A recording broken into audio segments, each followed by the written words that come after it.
Hello, we are Team 2137. This season we are lucky enough to be able to meet in person. With 1/3 of our team being new students and a strong thirst for learning, we decided to redesign the robot from the ground up. This included redoing the entire design matrix and strictly following the design process. This season, the team identified the exact challenge, defined the requirements, developed the design, optimized the robot, and verified its functionality. To start, we identified exactly what subsystems were necessary for at-home challenges and in-person gameplay. This included the shooter, internal transport, intake, and drivetrain. We decided to leave out the climber as it was no longer a requirement for success. We left out the shooter because we had an effective design from the previous season. We then moved on to define exactly what these components needed to do. One of the first requirements we set as a team was a straightforward yet effective design to make the overall building and maintenance easier.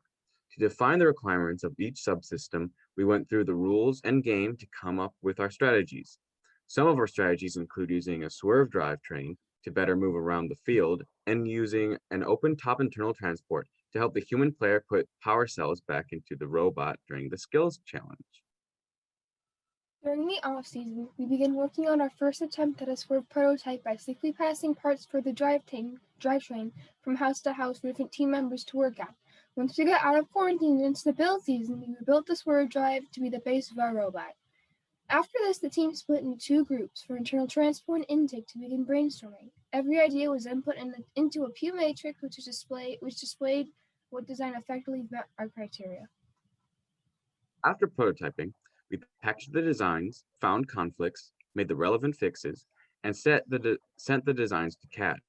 This season, we placed a larger focus on implementing aesthetic and practical features which aid in our ability to service the robot. A major part of the design was having a robot that can be quickly repaired, so we focused on purchasing parts that were easy to obtain and work with. This included paint brushes for the internal transport and hinges for the ball stopper. We had to keep in mind the weight of the robot, so we used aluminum for robustness and structure. We also removed the material in the form of lightweighting to decrease the weight of the robot and provide access points for maintenance.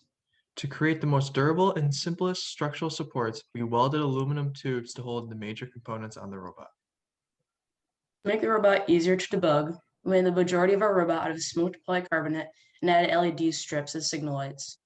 It allowed us to easily view the status lights of the components inside the robot. This not only provided practical function to the robot, but also looked really cool.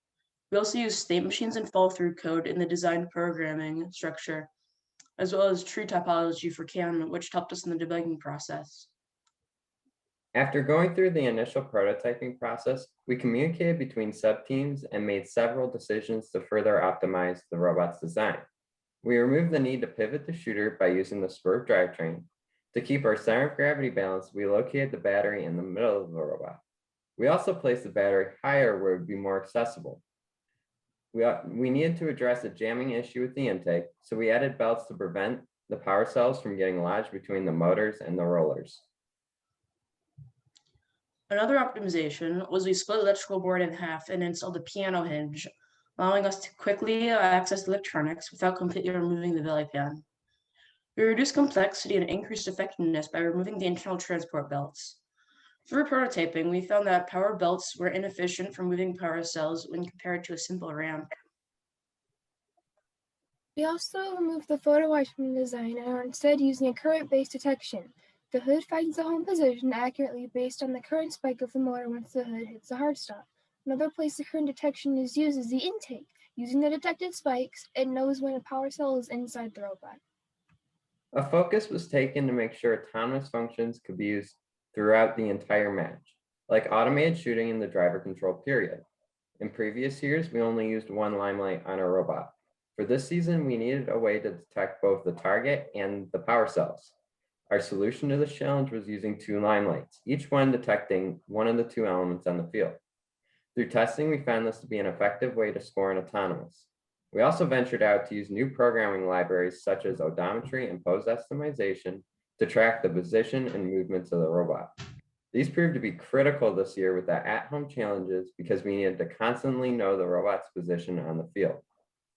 We use simplicity to create a robot that's convenient to both fix and operate. Through the design process, we created a working robot that is aesthetically pleasing and efficient. Thank you for listening. Do you have any questions?